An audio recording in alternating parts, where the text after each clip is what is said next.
uma parábola de Jesus que todo mundo conhece. Então, vamos falar sobre compaixão, sobre amor, sobre a desconstrução das regras religiosas, né?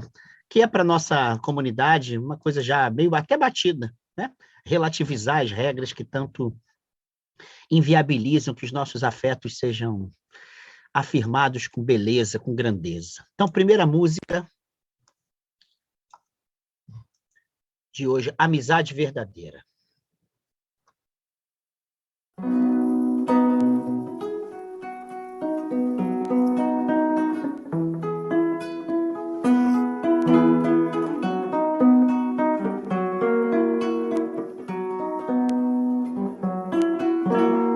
A amizade sincera é um santo remédio, é um abrigo seguro. É natural da amizade o abraço, o aperto de mão, o sorriso. Por isso, se for preciso, conte comigo, amigo, disponha. Lembre-se sempre que mesmo modesta, minha casa será sempre sua. Amigo,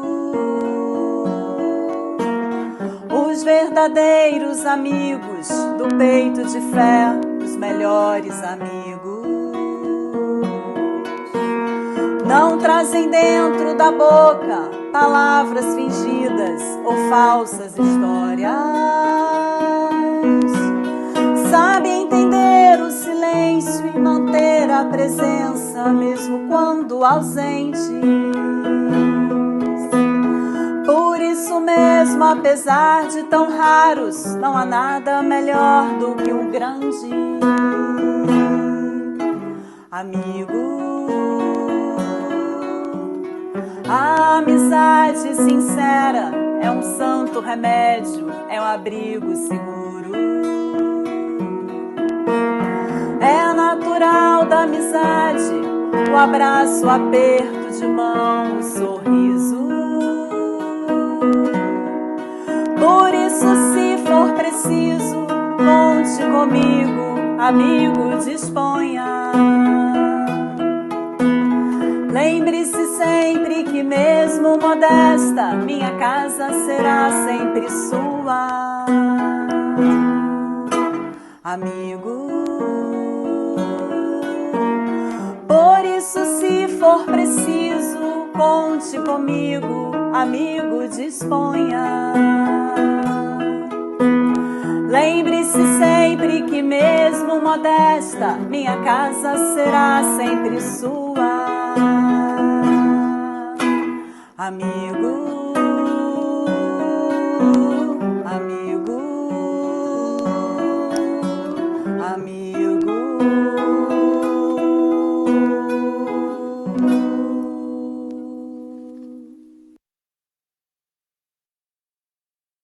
Muito bom, Tia Pati e Euricão.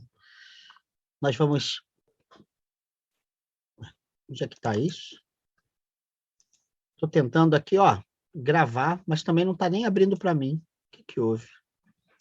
Não está liberando para gravar aí, ó. Meu amigo Alberto. Não está liberando. Que pena, meu amigo. Deixa eu ver se eu consigo aqui. Ó.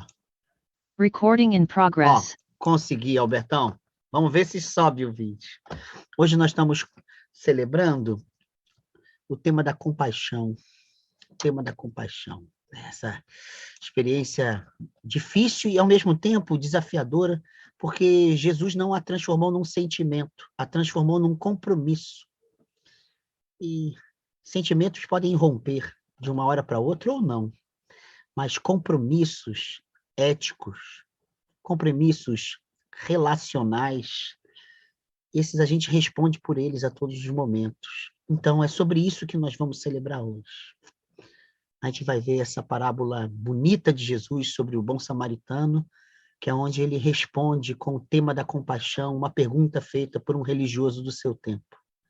E parece que ela é tão atual para a gente hoje.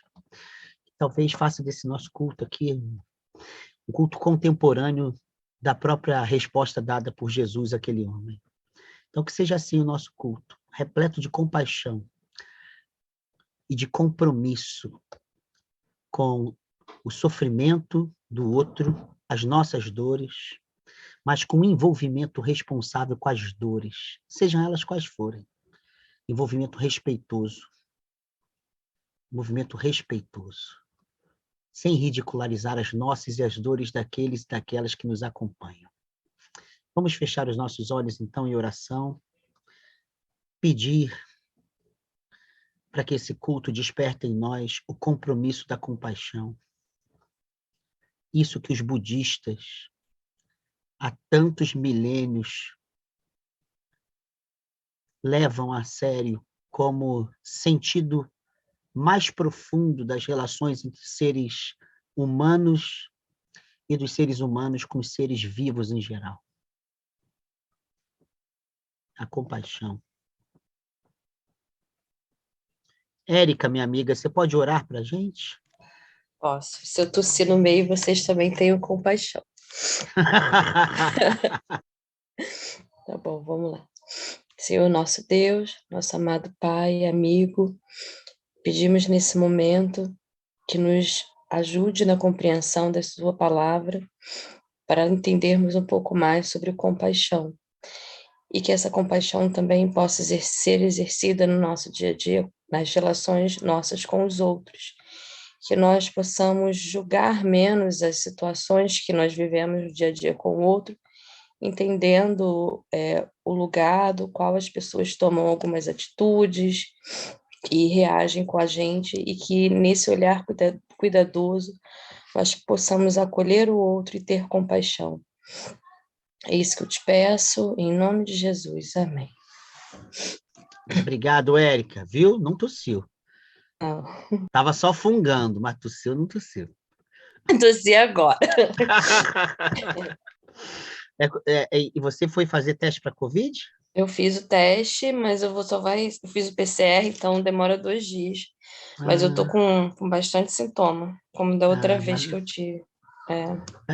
Vai ficar bem, vai ficar bem. Assim. Vamos na segunda música de hoje.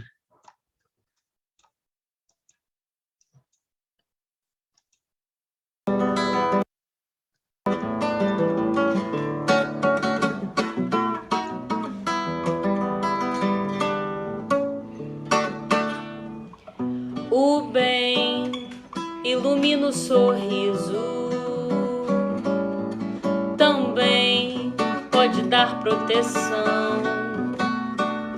O bem é o verdadeiro amigo, é quem dá o abrigo, é quem estende a mão.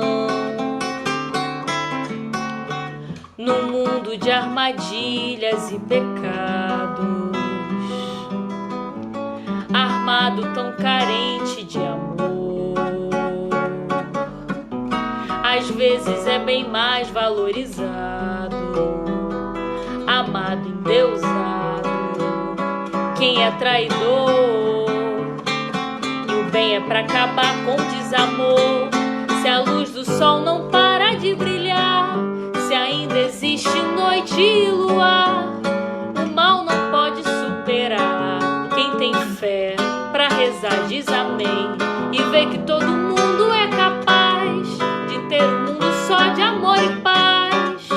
Quando faz só o bem, quando o sol faz o bem, se a luz do sol não para de brilhar, se ainda existe noite e luar, o mal não pode superar. Quem tem fé pra rezar diz amém e vê que todo mundo é capaz de ter um mundo só de amor e paz. Quando faz o bem, o bem ilumina o sorriso, também pode dar proteção. O bem é o verdadeiro amigo, é quem dá o abrigo, é quem estende a mão. No mundo de armadilhas e pecados, armado tão carente de amor, às vezes é bem mais valorizado, amado, endeusado. Quem é traidor e o bem é pra acabar com o desamor. Se a luz do sol não para de brilhar, se ainda existe noite e luar, o mal não pode superar. Quem tem fé pra rezar diz amém e vê que todo mundo é capaz de ter um mundo só de amor e paz. Quando faz só o bem, quando só faz o bem. Se a luz do sol não para de brilhar, se ainda existe noite e luar, o mal não pode superar. Quem tem fé pra rezar diz amém e vê que todo mundo é capaz de ter um mundo só de amor e paz. Quando faz só o bem, quando só faz o bem. Laia, laia, laia, laia, laia, laia, laia, laia, laia, laia. O mal não pode superar. Quem tem fé pra rezar diz amém e vê que todo mundo é capaz de ter um mundo só de amor e paz. Quando faz o bem, quando faz o bem.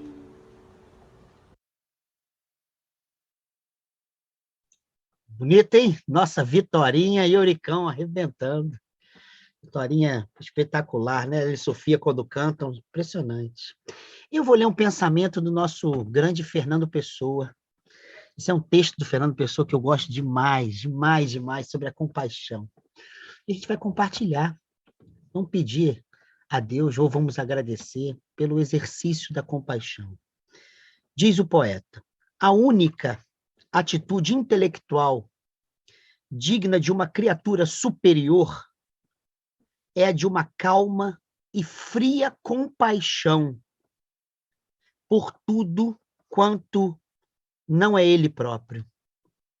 Não que essa atitude tenha o mínimo cunho de justa e verdadeira, mas é tão invejável que é preciso tê-la. Vou repetir.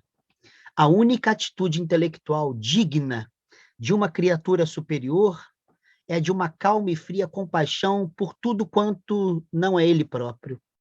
Não que essa atitude tenha o mínimo cunho de justa e verdadeira, mas é tão invejável que é preciso tê-la. Então, a gente está aqui para pensar, olha, uma criatura superior. É muito doido isso, né? Ela tem uma atitude importantíssima, ela exerce a compaixão por tudo quanto essa criatura não é.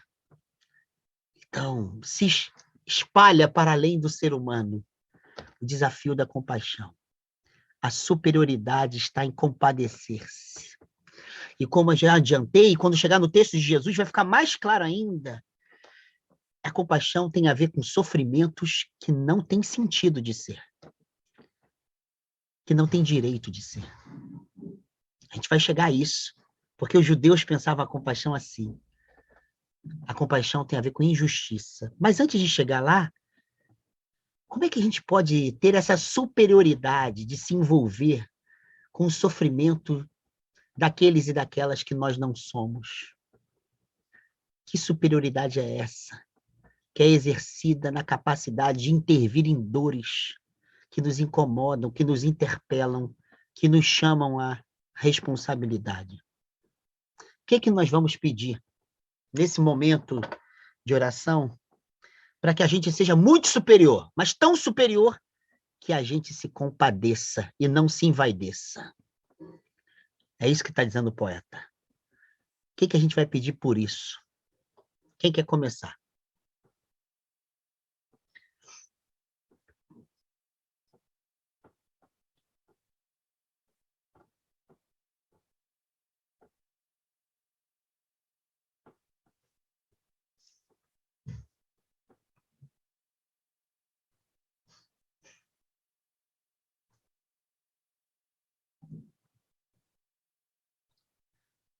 Eu vou ficar esperando, não tem problema não. O jogo do Botafogo tá rolando, tá? Só para lembrar, tá? Que é coisa séria também. Eu acho que a gente, que a nossa compaixão ela é alimentada quando a gente também olha as nossas necessidades, né, de receber compaixão, né? Quando a gente se olha no espelho e vê as nossas inadequações, né? E acho que isso esvazia de vaidade e a gente vê o quanto que a gente também, né, que a gente precisa e ao mesmo tempo a gente olha a necessidade de olhar para o outro com um olhar compassivo, tal qual a gente, né, também necessita. Acho que tem essa via. Concordo, Natália. Vamos. Ai, caramba, que a gente se olhe no espelho, não é isso? É. Que a gente se olhe mais no espelho. Muito bom, muito bom. Quem mais?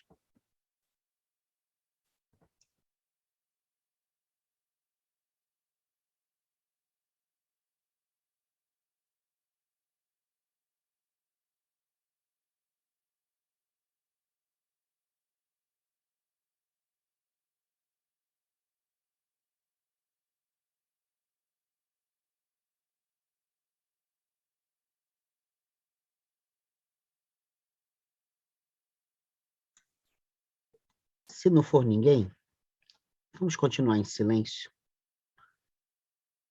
Vamos pedir ao Deus da misericórdia, que é a mesma palavra em hebraico para compaixão, ao Deus da compaixão,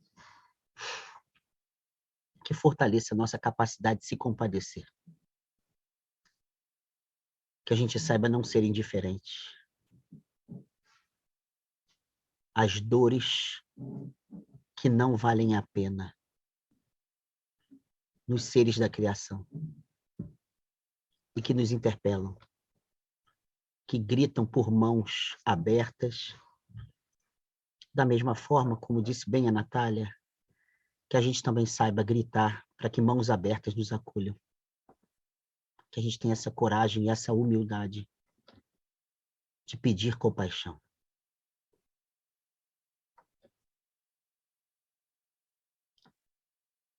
Graças nós te damos, Deus da compaixão, compaixão divina,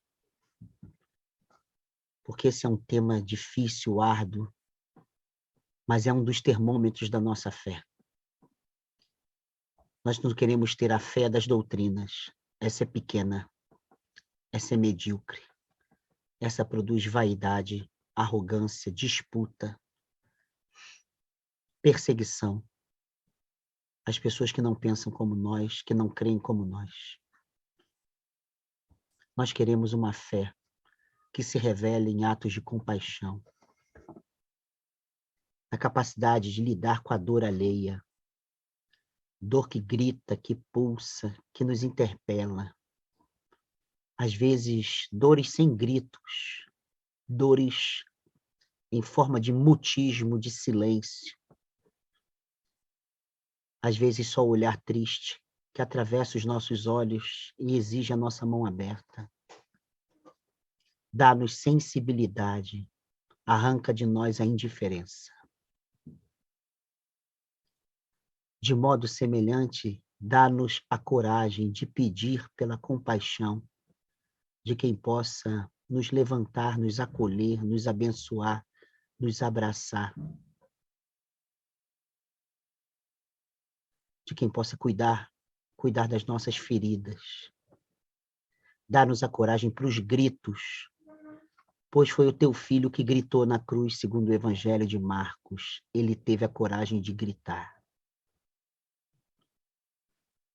Ajuda-nos, Senhor, a mergulhar no mistério e no milagre da compaixão.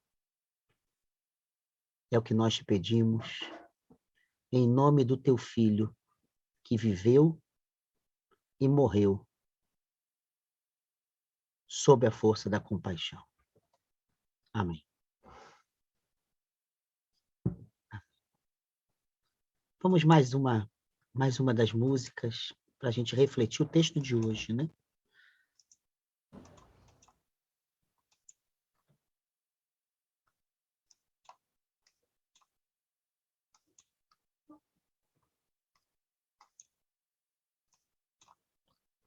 Acho que essa é uma música que a Musa gosta muito. É a música do nosso Alanzinho, nosso líder espírita, nosso grande amigo Alan.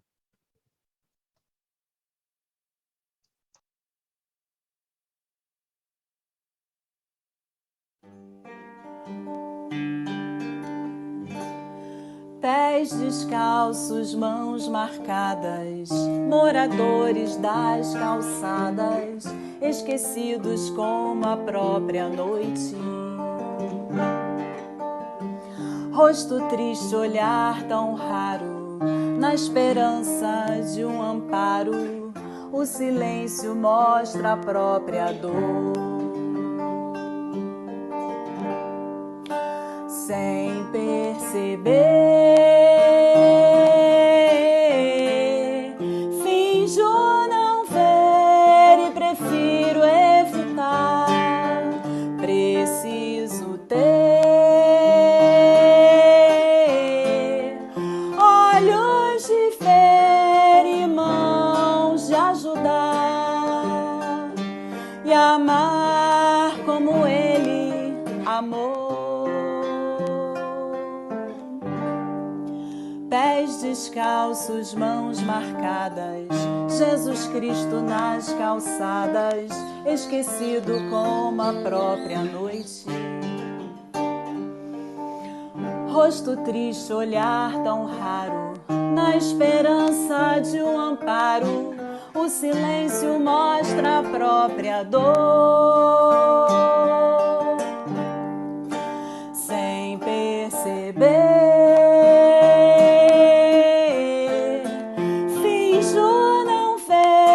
prefiro evitar. Preciso ter olhos de ver e mãos de ajudar e amar como ele amou.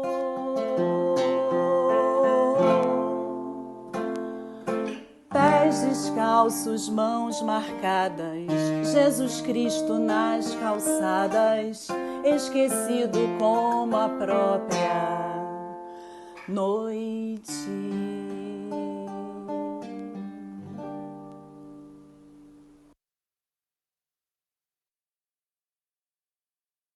Música linda, né, Musa?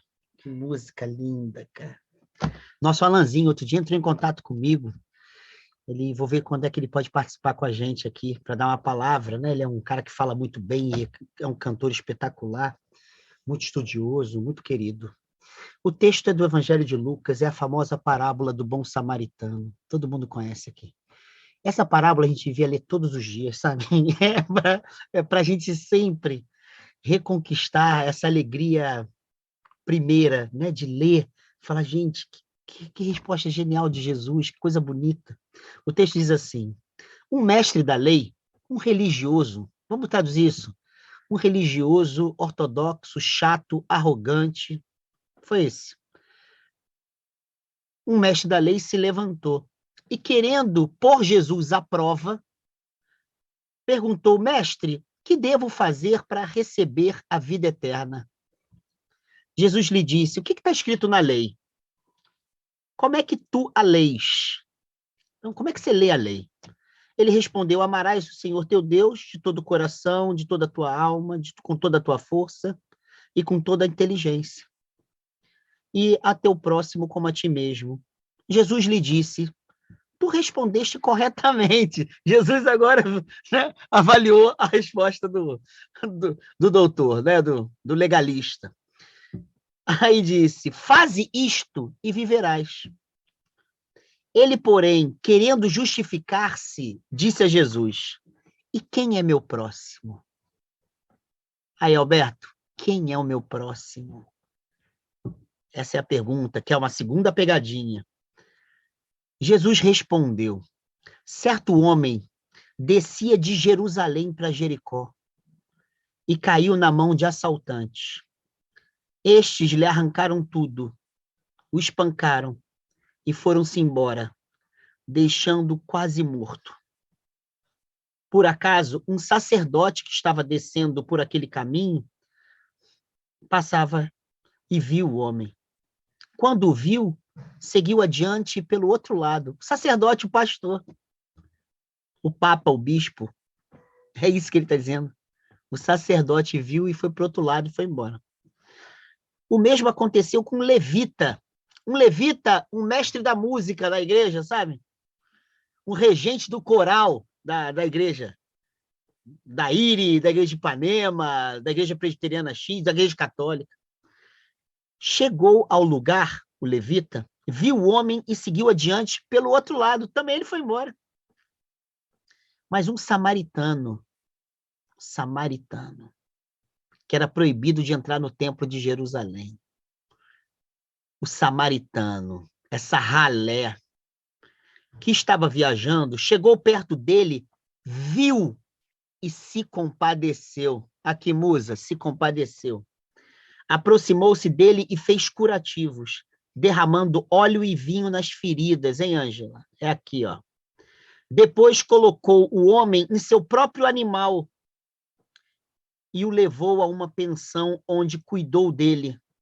No dia seguinte, pegou 2 moedas de prata e entregou-as ao dono da pensão, recomendando: toma conta dele. Quando eu voltar, vou pagar o que tiveres gasto a mais.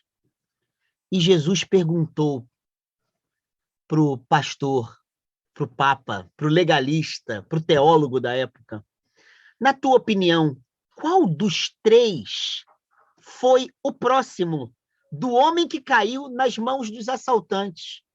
Ele respondeu: aquele que teve compaixão para com ele. Então Jesus lhe disse: vai e faze a mesma coisa. Hã? Esse é o texto. Eu vou relê-lo, tá? Com uma história do Rubem Alves, que eu acho que a Gabi já ouviu da minha boca. Rubem Alves reconta essa mesma parábola num livro de 2007 chamado Perguntaram-me se acredito em Deus. Perguntaram-me se acredito em Deus. O Rubem Alves conta essa história dizendo: uma travesti tinha feito a noite toda seus programas, guardou o dinheiro e estava voltando para casa. Quando viu um homem com a roupa rasgada, sangrando no chão, era um cobrador de ônibus que tinha recebido o seu salário e foi assaltado, retornando para casa com dinheiro no bolso. A travesti estava fugindo da polícia, porque a polícia achou que ela tivesse roubado algum cliente. Ela parou a moto em que ela estava com um amigo, socorreu aquele homem, chamou um táxi e o levou para um hospital. Deu dinheiro porque ele não tinha plano de saúde e falou: cuida dele. Se faltar algum dinheiro, eu volto com o dinheiro do programa e pago o que estiver devendo. Mas antes, um padre estava indo para a missa das 6. Viu aquele homem e pensou: ele deve ter brigado com alguém. Que Deus o abençoe. E foi para a missa. Passou um pastor, olhou e disse: com certeza está com demônio, porque um homem de bem não fica assim na rua. Então perguntou Jesus ao teólogo: quem foi o próximo daquele homem? Por que Rubem Alves contou essa história? Porque Jesus faz de propósito essa história. Essa história é para escandalizar. Os samaritanos estavam divorciados dos judeus desde o ano 722 a.C. Teve a bipartição do Reino do Norte e o Reino do Sul. E os judeus achavam que eles tinham ficado impuros porque se contaminaram com os assírios. Ou seja, tinha uma xenofobia nessa relação. Vocês se contaminaram, suas mulheres deitaram com os homens da Assíria. E agora vocês não são dos nossos. Então, até os textos sagrados, eles tinham alguns em comum, mas eles não podiam entrar no templo de Jerusalém. Só os judeus. Só eles. Só que dentro do templo de Jerusalém tinham 5 classes sacerdotais. e uma classe religiosa, porém dedicada à música. Só que essas classes trabalhavam um período por ano, Gabi. Trabalhavam, tipo assim, 3 meses e viviam das ofertas e dos animais doados para o templo. E Jesus está botando na parábola tanto o sacerdote do templo quanto o levita, que já tinham feito o serviço anual, iam ficar em casa recebendo as benesses do templo, eles botam os dois passando ao largo daquele homem, todo estropiado, assaltado. Tá legal? É assim que a parábola funciona. E coloca o samaritano, que não podia entrar no templo do qual eles saíram. O excluído samaritano, a travesti do Rubem Alves. Colocou exatamente esse personagem para mostrar para um doutor da lei o que significa próximo. Vamos lembrar qual é a pergunta do doutor da lei. É uma pegadinha. É que nem os religiosos do nosso tempo. Eles adoram medir a fé do outro pela concordância doutrinária. Sabe, se a Ângela falar aquilo que está de acordo com a doutrina, então ela sabe das coisas. Se a Gilda falar o contrário, então ela não sabe das coisas. Essas bobajadas que a gente acha que fé é anuência doutrinária, é acreditar em A, em B e C, sabe? Uma série de códigos e tudo sofisticado, só para um pequeno grupo conhecer, sabe? Essas bobeiras. E ele vai medir Jesus, e o Jesus não responde, ele repassa a pergunta. O que diz a lei aí, a Torá, essa aí? Ah, tem que amar que Deus sobre todas as coisas, com toda a força, com todo o entendimento. É mesmo. E amar ao próximo como a si mesmo. Ele falou, então, faz isso aí, maluco. Você não quer a vida eterna? Vive isso aí que você está dizendo. E aí o cara, tudo bem, mas quem é o meu próximo? Por que ele pergunta isso? Hein, Alberto? Por uma razão fácil. Porque na época de Jesus, o próximo era uma tabela. Então, os sacerdotes judeus, eles tinham tais pessoas como próximas, entendeu? Por exemplo, não era próximo de um judeu sacerdote um pastor judeu, pastor do campo. Não era próximo de um sacerdote pescadores. Entende? Então, tinha uma tabela de quem é o próximo. Entendeu? Essas tabelas sociais que a gente também tem, né? A gente ajuda um pequeno grupo, né? Que a gente considera que tem a ver com a gente. A gente se identifica com esse grupo. Eu vou só reformular a imagem do texto para vocês entenderem o que vem depois. Jesus não responde à pergunta do cara. Ele conta uma parábola. Onde o excluído tem compaixão de um homem que foi violentado. E no final da parábola, Jesus refaz a pergunta. Ele não responde, quem é meu próximo? Ele refaz a pergunta, quem foi o próximo daquele homem? Ninguém é meu próximo. Eu é que me torno próximo do outro. Não existe próximo. Ninguém é meu próximo. Ninguém. Proximidade a gente inventa. A responsabilidade está nas nossas mãos. A gente se torna o próximo do outro. Só que a cena que Jesus usou e a palavra que é usada em grego, ela não é compaixão no sentido que a gente acha de apiedamento. Isso é pouco. Não é comiseração. Isso também é pouco. Pode ser bonito. A gente vê alguém, né, chorando porque vê o outro no filme sofrendo, mas tem algo na compaixão falada por Jesus que é diferente. Ela não é exercida em relação a qualquer sofrimento. Porque o verbo sofrer, ele é sempre plural, são sofreres humanos. Tanto na imagem do texto, quanto nas outras passagens da vida de Jesus, a compaixão é uma experiência afetiva que está ligada a sofrimentos nascidos da injustiça, segundo a tradição de Jesus, que era o judaísmo. E tem um nome para isso. Chama-se iniquidade. Iniquidade é é um conceito que vem da tradição judaica, não é do aparelho jurídico nosso, não é dos gregos, dos romanos, veio da tradição judaica. Iniquidade é a naturalização do sofrimento nascido da injustiça. É torná-lo normal, sabe? É torná-lo comum. O nome disso é iniquidade. Paulo, o apóstolo Paulo fala isso. A primeira morte que veio ao mundo foi um assassinato, um fratricídio, segundo a tradição judaica. Caim mata Abel. E aquilo é visto por Deus como o sangue da iniquidade. Porque logo depois, a morte por assassinato se naturaliza. E segundo o universo bíblico, a história da humanidade é a história da iniquidade, da naturalização da injustiça. Então, a compaixão está vinculada a um sofrimento que não é qualquer sofrimento. E por isso que esse texto tem perigos. Porque se a gente achar que qualquer sofrimento tem que ser anestesiado ou anulado, a gente pode destruir muitas vidas. Muitas vidas. Muitas vidas. Vou citar um caso.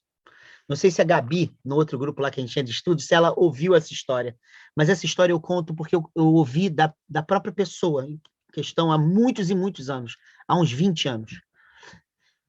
Lá em Betesda, não sei se a Musa e a Ângela vão se lembrar, tinha um rapaz que era amigo da família do Neemias Mariem, do pastor. E um rapaz, o marido, né, da relação, ele era um empresário e foi abrir uma empresa com um amigo na Inglaterra e um sócio de lá. E resolveu isso, só que ele tinha um filho, 6 anos, que tinha um problema neuromotor. E os pais faziam de tudo pelo garoto, né? E davam banho, comida, e tudo que você imaginar, os pais faziam pelo garoto, no sentido dos cuidados. E para nossa cultura, pô, aquilo é extremamente benéfico. Ele cuida, dá comida, dá o banho, dá isso, arruma a cama e tal. Só que soube que em Londres tinha uma escola que era especializada em problemas neuromotores de crianças e adolescentes. E viu com o rapaz de lá, o rapaz viu lá a escola e falou, olha, ele pode vir estudar sim, é período integral.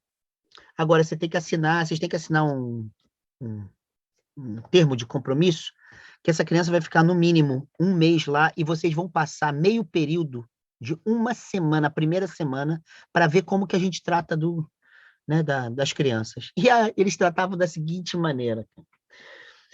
Tocava, tipo, 7h30, 8 horas da manhã, um sinal. E era a hora do banho. A criança não podia ir com banho tomado. Era a hora do banho. E aí a criança tinha 10 minutos para tomar banho. A criança com cadeira de roda. Os educadores ficavam atrás, só para dar um apoio. Só que o filho deles nunca tinha tomado banho sozinho. Quando ele começa a tomar banho, depois de 10 minutos, parou a água. Entendeu? E eles só ajudam a botar a cueca. O resto da criança vai ter que botar, mas ela nunca botou a cueca dela. E aí, eles deixam uma toalha para ficar em cima do menino. E aí, em seguida, tem um café da manhã.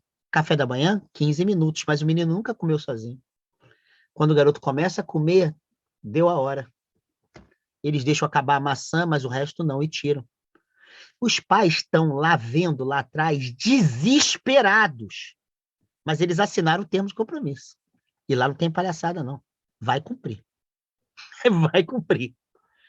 Olha, o garoto chegou no primeiro dia, os pais pediram perdão, foram lá, esquentaram a água, fizeram tudo, botaram na cama e choraram na frente da criança. Segundo dia, terceiro dia, depois de 1 semana, a mesma coisa. Filho, é só esse mês, a gente vai tirar você de lá. No final da 3ª semana, os pais chegam e falam assim, filho, vem, vou pegar você para a mamãe dar banho. Eu tomo banho, sábado, eu tomo banho. Mamãe vai arrumar a cama, eu arrumo a cama. Mamãe vai te dar a sopinha, eu tomo a sopa. Entende? Por não deixar o filho dentro dos seus limites, aprender a se virar, em nome da compaixão, a gente mata a autonomia.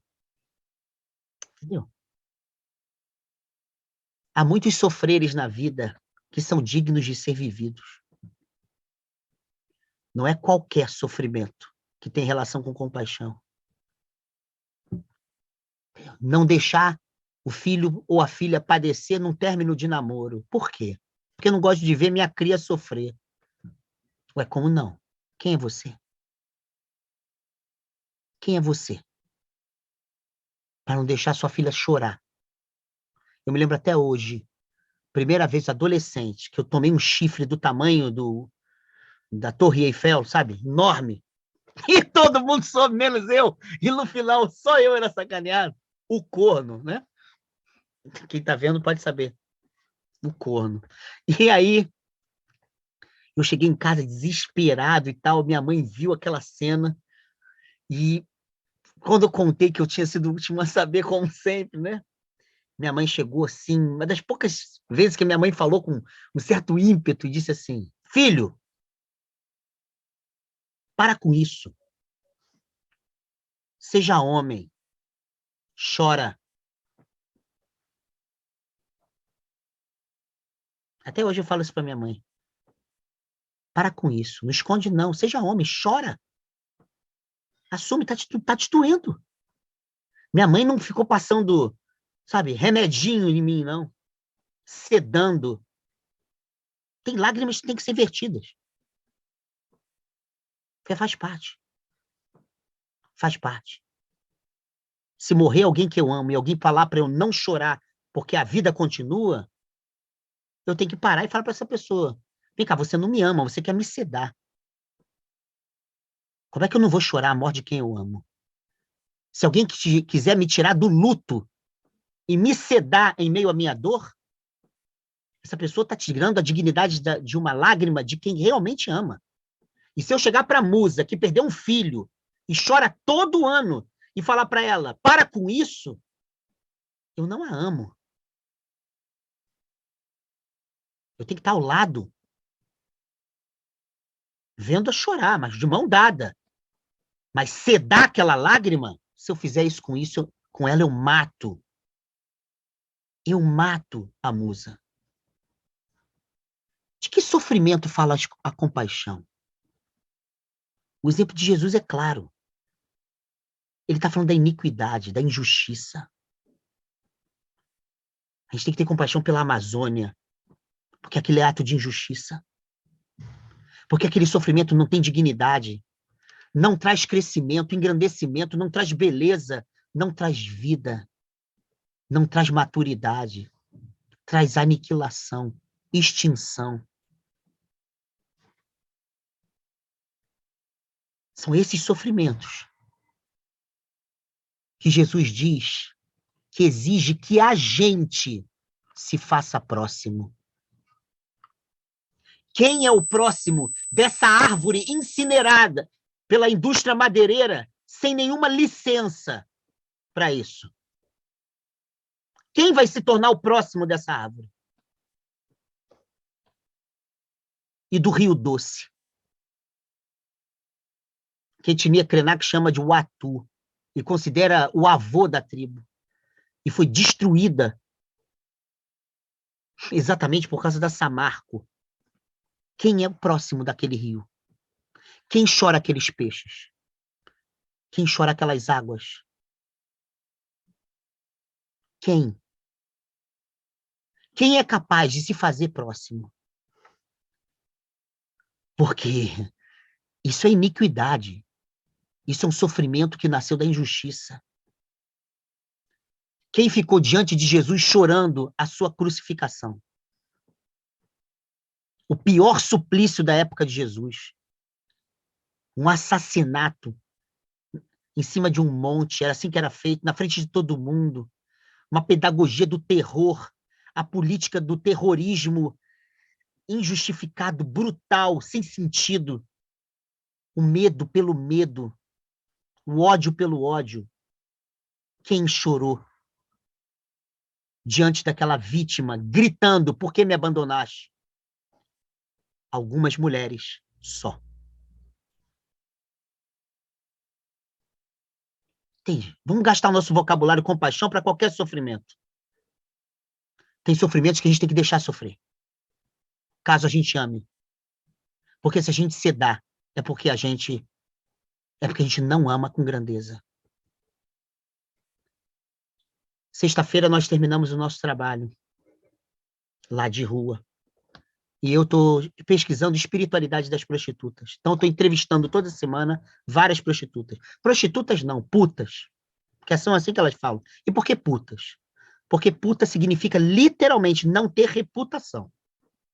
É uma expressão em latim, em português é quase a mesma expressão. Tira o prefixo, o sufixo, fica o que é puta. Então, essas meninas, muitas trans, né? Elas não se falam trans, a maior parte se chama travestis. Então, e as outras não travestis, as cisgênero, elas estavam lá. Eu marquei com duas para conversar comigo, para estudar lá a espiritualidade delas. Que tipo de fé elas têm. Cara, de repente, uma começa a chorar na minha frente, por ela depender de química. Porra, expulsa de casa, aquelas histórias, sabe? Você já sabe. Cara, eu ouvindo aquilo, anotando, vontade de chorar, uma dor. E ela teve uma recaída no dia anterior, ela precisando de dinheiro desesperadamente para ajudar a irmã a pagar o aluguel. Ela mora na Vila São João. Ela mora no meio de uma favela perigosíssima no Rio de Janeiro. E aí o cara oferece R$ 180 para cheirar com ele. Não é transar, cheirar. E ela falou, pô, eu tô precisando, teve uma recaída. Acabou. Acabou a noite dela. E ela falava, Lê, eu não quero fazer mais isso. Eu pedi aos meus orixás, eu pedi a minha pombagira, né? Ela é ligada a Umbanda. Será que elas me ouvem? Será que minha Maria Padilha me ouve? Eu falei, claro que te ouve. Claro que te ouve. Eu acabei de escrever um livro sobre elas. E a Maria Padilha, uma delas, me falou, nós, pombagiras, estamos num lugar que a gente sabe sentir a dor de uma mulher. Eu repeti essa frase e disse, pode deixar, ela se compadece de você. Aí dei um abraço, ela chorou. Aí depois continuamos a entrevista. Essa dor nasce da injustiça. Meninas trans são isso. É o país que mais mata transgêneros no planeta Terra. Aquela lágrima não pode ser naturalizada. Ela tem que me fazer chorar. Ela tem que me tocar. Eu não posso chegar em casa bem, achando que tudo está bem. Mas aconteceu a segunda coisa na mesma noite. 9h30 da noite marquei com uma, 11 horas marquei com a outra. Fui conversar com uma prostituta lá na Cracolândia, que a Musa conhece bem. A Claudinha também e tal. A Gilda, eu acho que conhece também. E era uma menina, Mel, uma menina espetacular, doce, generosa, amorosa. Uma prostituta que cobra pouquíssimo, sabe? Aquela coisa bem pobre mesmo. Cheguei lá, não estava. E pensei, vou embora. De repente ouço um grito. Covarde! Covarde! Covarde! E aí quando ela começou a soluçar, e aí falou mais baixo, eu falei, é a Mel. Aí subi. Era uma escada velha, toda caquética, de um motel de uns 30, sei lá quantos reais, aquela merda. E chego lá, 2 homens trancaram uma prostituta dentro de uma sala. Porque ela estava devendo R$ 20 a diária dela. R$ 20 a diária dela. Eu falei, onde é que tá a Mel? Aí um deles me viu assim, e eu às vezes dou biscoito para eles, lá para os caras que trabalham lá. Aí o rapaz falou assim, eu não posso fazer nada, o dono daqui pede esse dinheiro todo dia. Ele manda gente passar aqui para pegar o dinheiro. Eu falei assim, quanto é que ela está devendo? R$ 20. Eu dei os 20, paguei lá, era R$ 60 o negócio, dei lá. E, falei assim, e aí conversei com eles, falei assim, você pode fazer isso e tal. Lá é uma região com muito traficante, né? Então você não pode sair discutindo nem nada. E aí, quando ela me viu, ela ganhou uma força assim, que sai para cima do cara, enfrentá-lo. Aí eu intervi e tal. Ela estava toda sangrando aqui, corpo sangrando, peito em cima do peito, pescoço, braço, sangrando. E aí desci com ela a escada, ela veio abraçada em mim, chorando e tremendo, com um copinho com água, assim, pequenininho. E aí chegou lá embaixo, ela falou assim, eu nunca vou me esquecer do que você fez por mim. Que Deus te abençoe muito. Ainda falei para ela, ela é de Umbanda também, eu falei, agradeço a sua pombagira que deve ter me ajudado a vir para cá. Eu cheguei em casa destruído. Eu falei para Rosana, dá um passe, faz alguma coisa. Destruído. Foi uma noite horrorosa. Ontem à tarde fui fazer um casamento. Me lembrei da história, deu uma vontade de chorar antes da noiva entrar. Fiz minha oração, falei, poxa, eu quero estar bem para fazer esse casamento, o casamento de um casal tão legal, tal. Saí de lá, fui almoçar, estava sozinho, antes de ir lá para Viviane, fiquei pensando a cena na cabeça. De novo, dá uma fragilidade, ao mesmo tempo uma indignação. E fui para Viviane. E no meio do caminho, eu botei a música da Mercedes Sosa. Sabe? Solo le pido a Dios. Onde ela pede para que, diante da injustiça, ela não seja indiferente.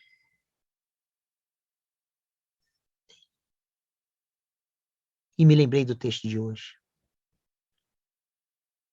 E eu tive a alegria de falar, eu pude ser o próximo. Eu pude ser o próximo.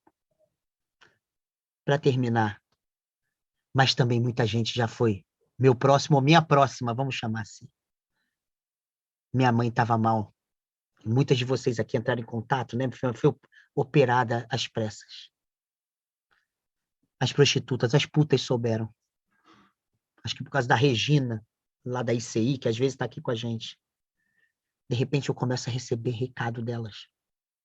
Quando eu chego lá para ver minha mãe, uma delas me liga, Rose, estava ontem lá na Viviane.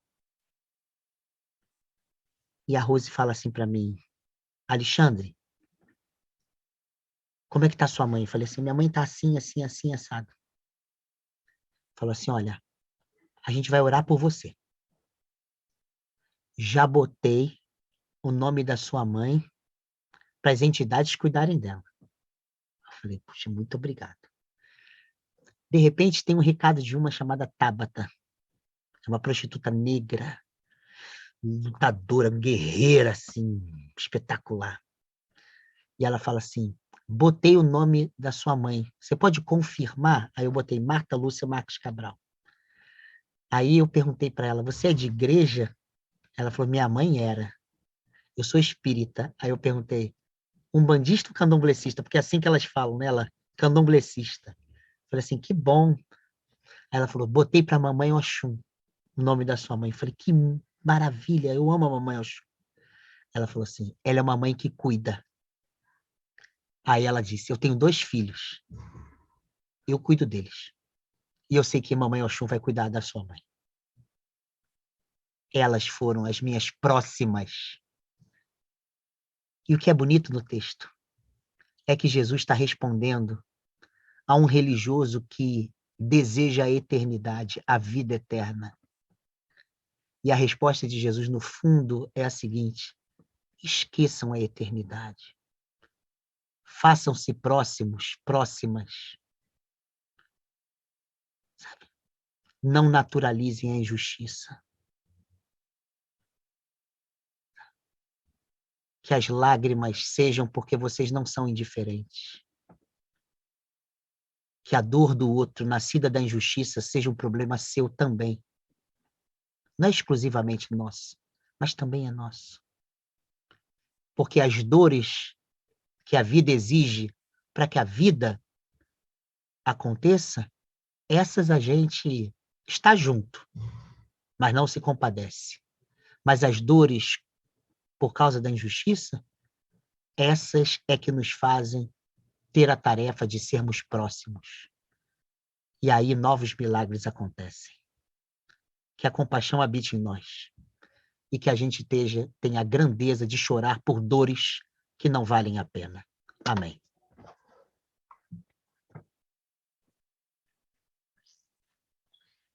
Vamos lá? Puxa, hoje, cara, me lembrei da cena aqui, tô até meio mal. Que cena. Fala, Musona! Meu amor, me permite só um minuto para complementar a fala de hoje, que é muito importante para mim.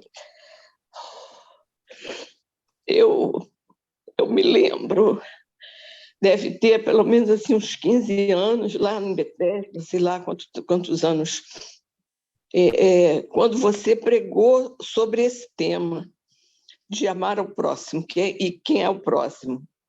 E eu aprendi naquele momento uma das maiores lições que eu aprendi com você, que foi justamente você dizer, em resumo, né? Você diz, o próximo é aquele de quem você se faz próximo. Então, nunca me esqueci, isso sempre foi um rumo na minha vida. E não fui a pastoral essa semana, né, porque eu já estava com Covid, mas na semana anterior eu estava na fila distribuindo os copinhos que a Claudinha me dá para distribuir ali na Presidente Vargas, né? Aí eles não sabem o nome da gente, né? A gente não faz o trabalho, mas sem que eles saibam o nome da gente. E aí eu fui entregando os copos, eles dão boa noite, às vezes só agradecem e tal. De repente, quando eu fui entregar um copo, um deles falou assim, você peraí, você é a mãe do Roberto Carlos. É por causa do nome, né? Laura. Eu falei, puxa vida, que curioso, como é que você sabe meu nome? Aí ele disse assim, porque eu ouvi outro dia, sei lá, umas 2 semanas, eu ouvi alguém gritar, chamando por você. Aí eu gravei o seu nome. Então, aí a gente vê, o Xandinho, como é que a gente se faz próximo, né? Fazia uns 15 dias já que eu não aparecia ali, ou ele também não tinha ido, não sei, e, no entanto, naquele momento, ele se lembrou até do meu nome. Eu acho isso fantástico, né? Como é que a gente faz um trabalho que é tão simples para a gente, assim, mas tem essa grandeza, né? Dessa proximidade, né? De quem é o próximo. E como é que a gente marca esses irmãos, uma coisa assim tão pequena. Eu acho essa passagem fantástica. Desculpa, tá, querido? Intervir. É isso, musa, você pode tudo, você é nossa musa. Eu acho esse depoimento bem interessante. Parabéns, coisa linda. E é mesmo. Vamos lá, vamos que vamos. Vamos pegar nosso pão, nosso suco, nosso vinho e vamos celebrar a festa dos próximos. Vamos lá? Oração de São Francisco. O grande São Francisco.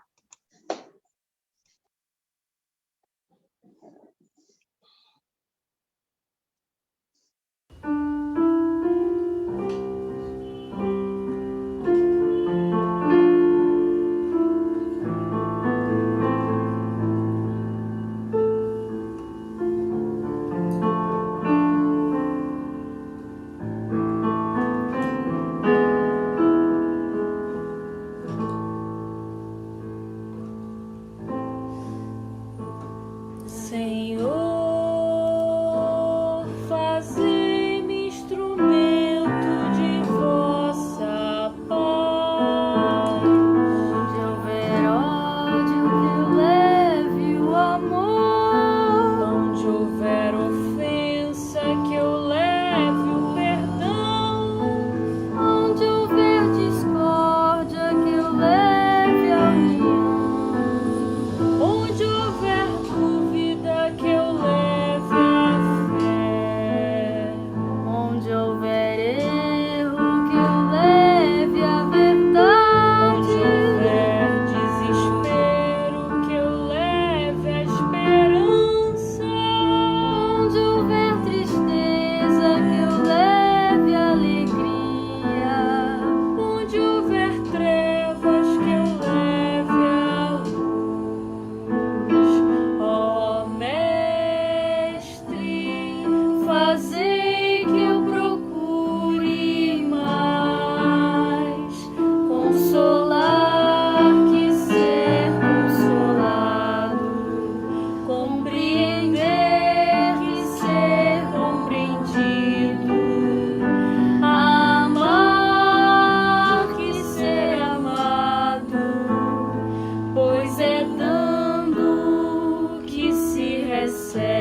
Coisa linda, hein? Puxa, que hino.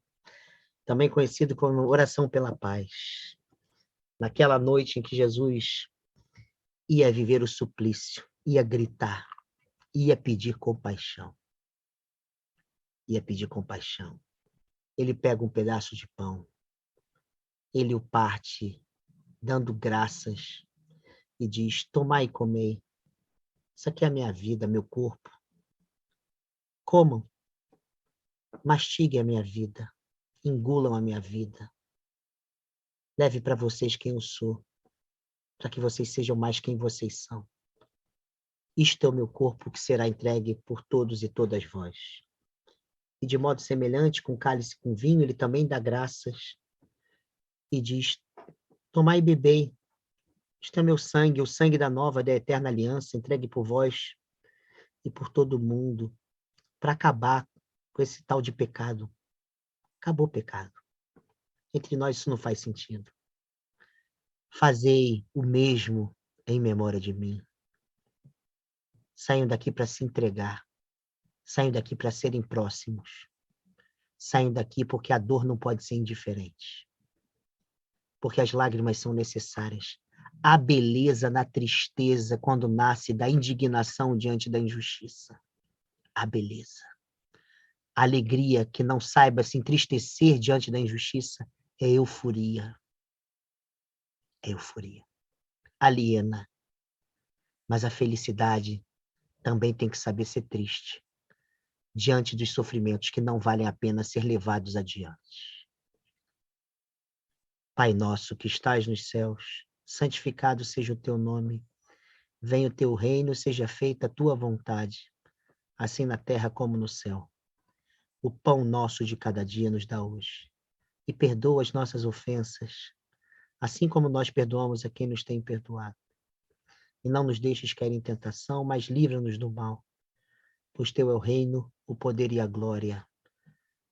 Tua é a misericórdia, a compaixão, a revolta diante do sofrimento iníquo, a capacidade de se indignar com dores que não valem a pena.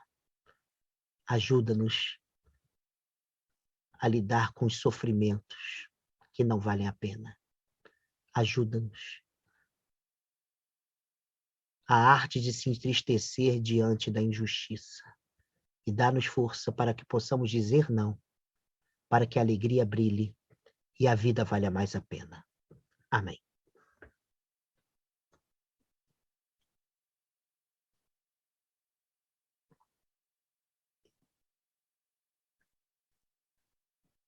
Vamos comer, vamos beber. Vamos ser próximos.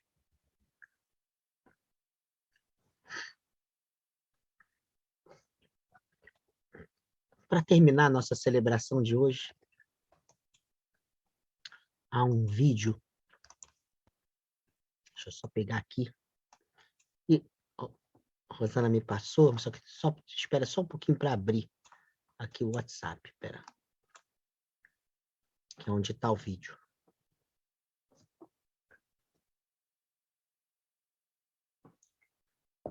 Ih, caramba. Vou ver se eu abro direto no YouTube. Espera aí. É do YouTube.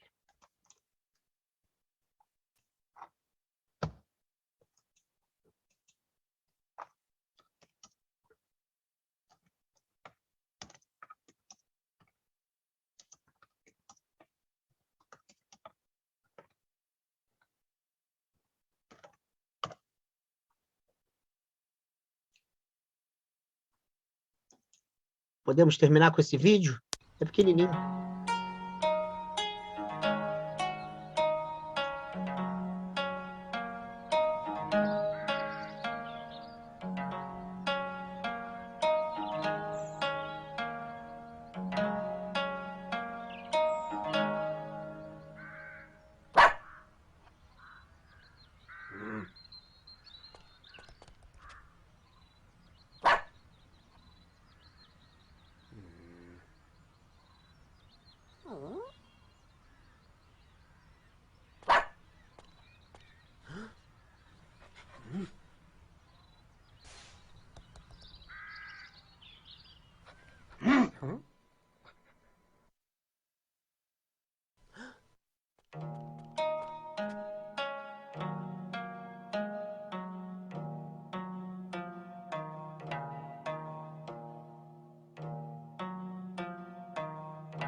É isso.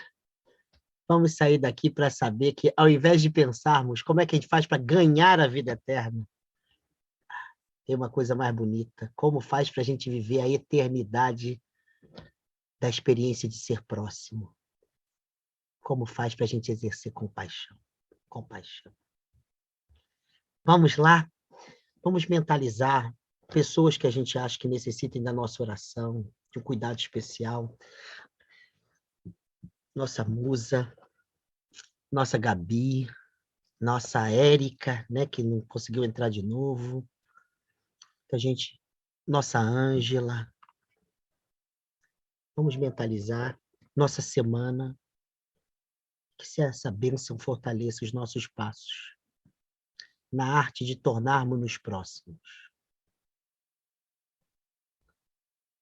Que a graça do Deus da compaixão, o Deus Pai e Mãe compassivo, amoroso, misericordioso,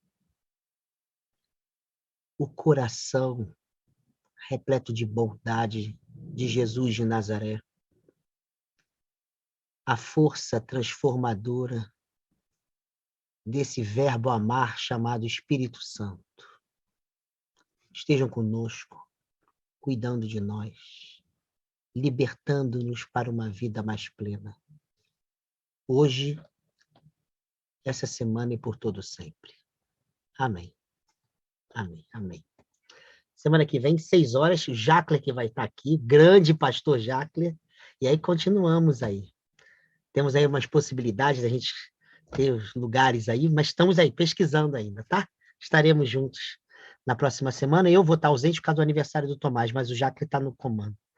E na outra semana estamos mais juntos ainda. Vamos ver se a gente faz a nossa reunião, tanto presencial quanto, né, quanto online, tá? Uma boa semana para todo mundo, muita compaixão nas nossas vidas. Beijos!